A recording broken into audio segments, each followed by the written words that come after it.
Hola mis niños, hoy vamos a leer un caballo llamado Libertad, escrito por Pan Muñoz Bryan y dibujos de Brian Selznick, capítulo 8. Dos mozos sujetaban a un caballo nervioso con unas cuerdas atadas a las correas del freno. Ebenezer tenía razón, muchos caballos eran salvajes, nunca habían sido domados y por eso era más difícil ponerle herraduras. Charlotte se colocó en posición y levantó el casco de una pata de atrás. El caballo se encabritó. Lo último que Charlotte recordaba era el casco contra su cara y el dolor. Se despertó en el consultorio médico y trató de incorporarse, pero estaba aturdida por el dolor de cabeza. Tenía el estómago revuelto y sentía náuseas. Charlotte alargó la mano para tocarse el ojo izquierdo. Lo tenía medio cerrado por la hinchazón. Lleno de rasguños y ensangrentado, trató de abrir el párpado del todo, pero no pudo. ¿Qué pasó?, preguntó Charlotte, mientras comprobaba con nerviosismo si estaba completamente vestida. Es mejor que no te muevas, dijo el médico. Un potro salvaje te pateó la cara. El señor Birch te trajo y esperó un rato. Le aseguré que te atendería, pero que tendrías que pasar aquí la noche. Me temo que puedes perder la vista de ese ojo. ¿Qué hace una muchacha tratando de ponerle herrajes a un caballo? ¿Cómo?, dijo Charlotte. Vas vestida como un muchacho y esas manos tienen tantos callos como las de un vaquero. Pero yo soy médico y reconozco a una mujer cuando la veo. El médico se quedó mirando a Charlotte.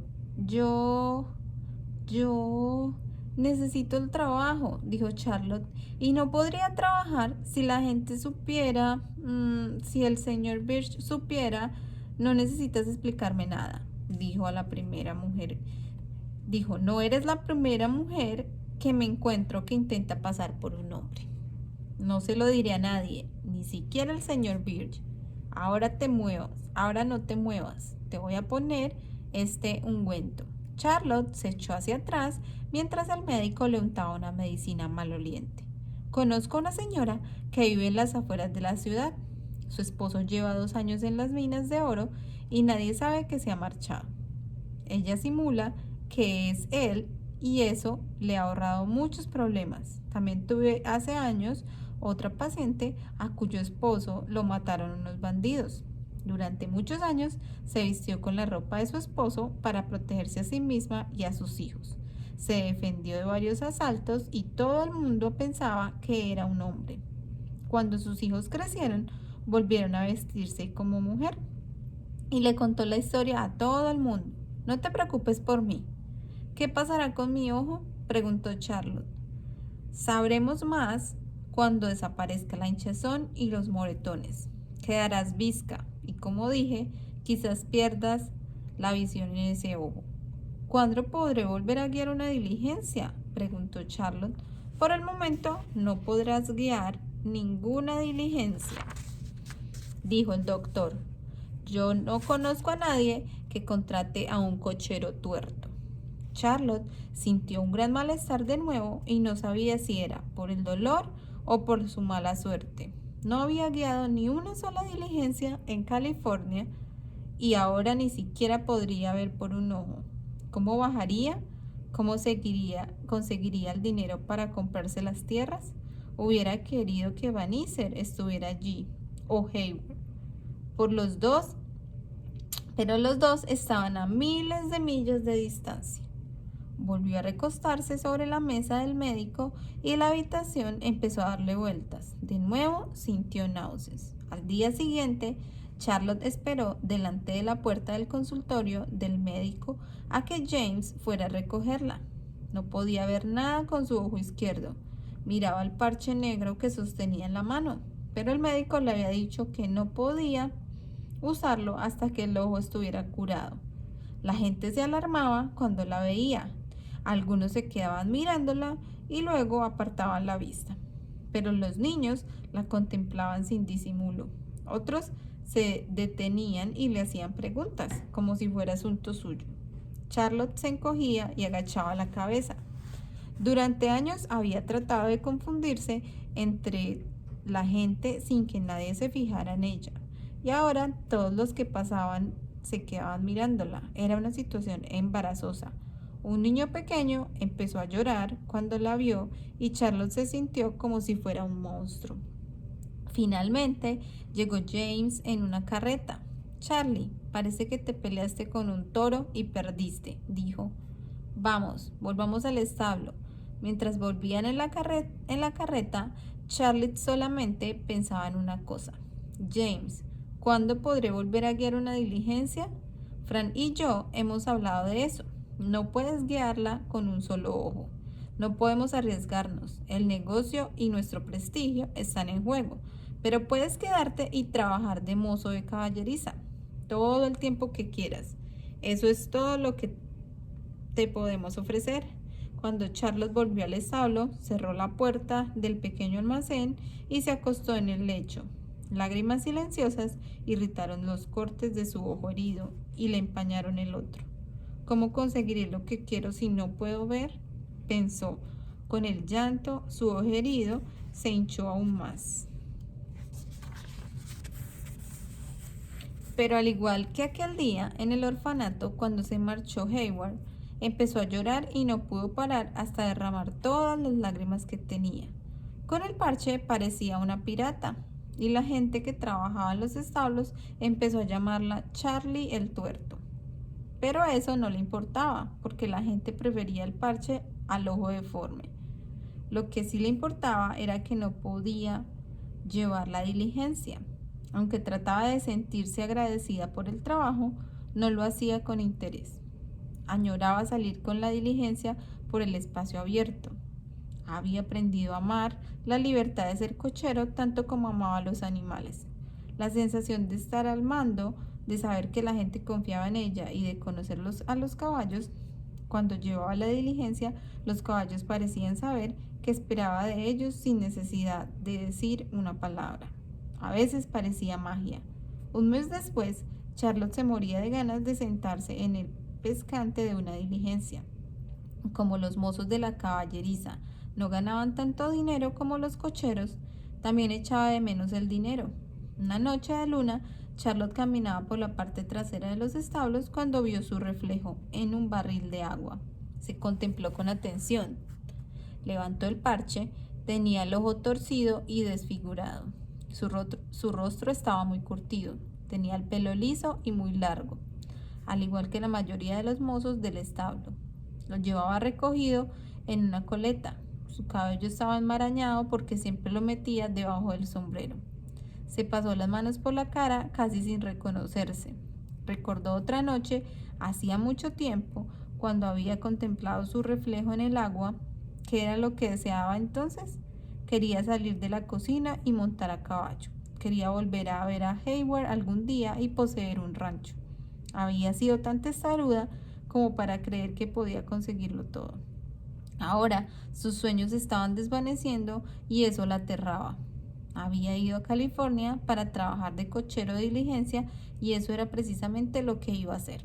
Se quitó el pañuelo, mojó una esquina y se lavó la cara. ¿Qué le había dicho Ver? Que tenía que hacer lo que le dijera el corazón.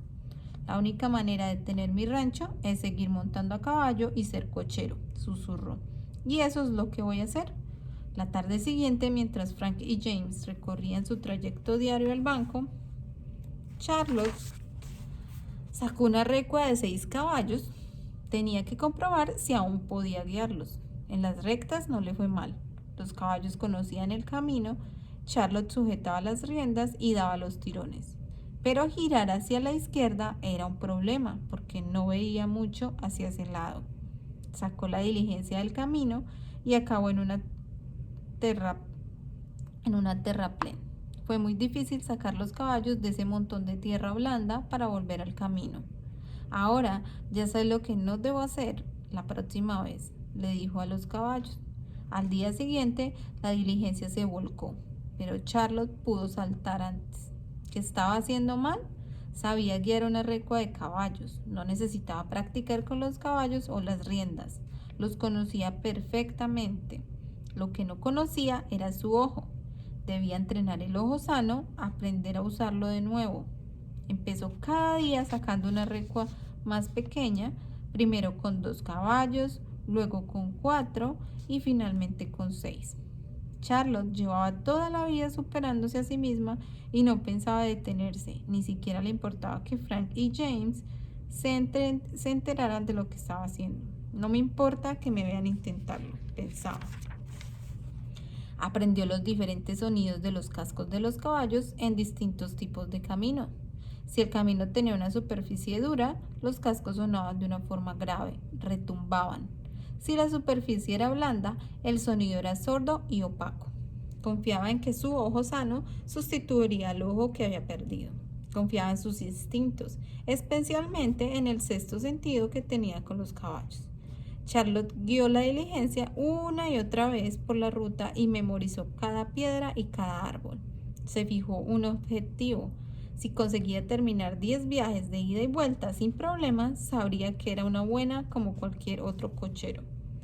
Después, solamente tendría que convencer a Frank y a James después del 10º viaje sin problemas. Charlotte fue a hablar con James.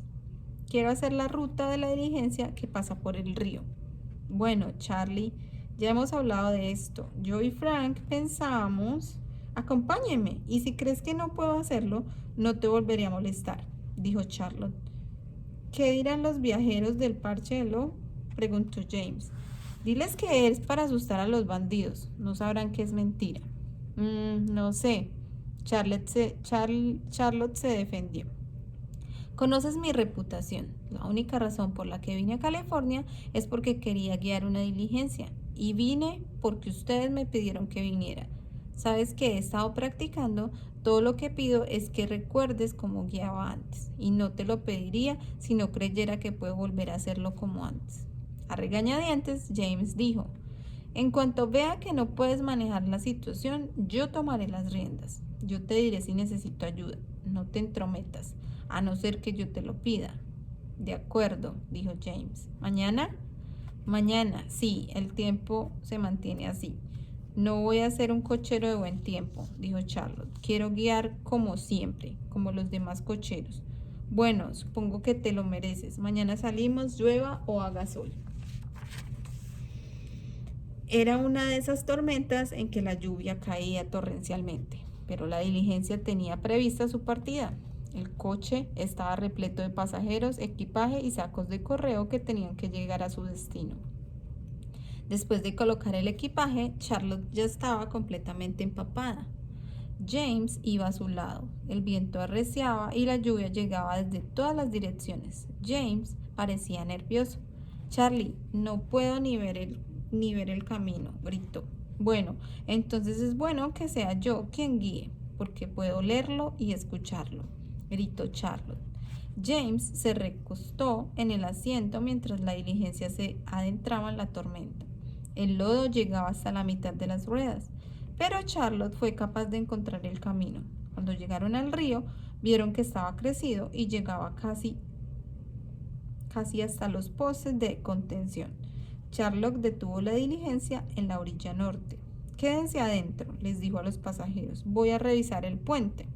Charlotte se quitó los guantes y caminó con cuidado sobre las tablas tamboleantes para ver si el puente podría resistir.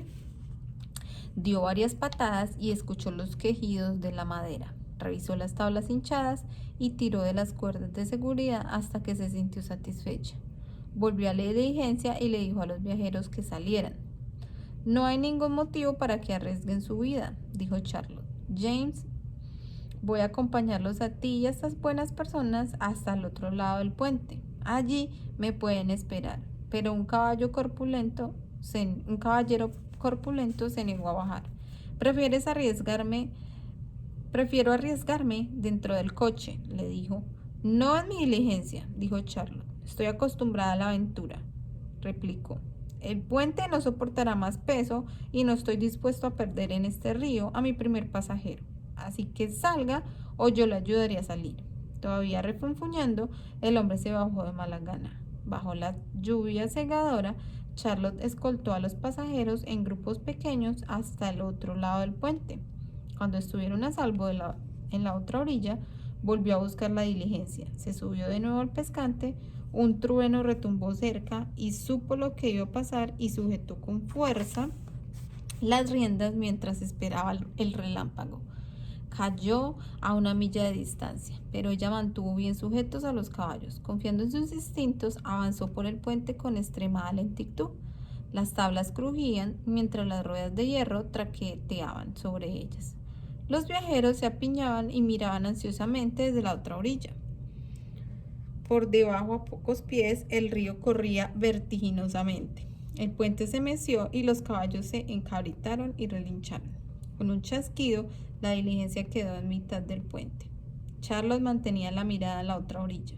Oía los crujidos y gemidos de la madera desgastada que significaban que el puente se estaba desmoronando.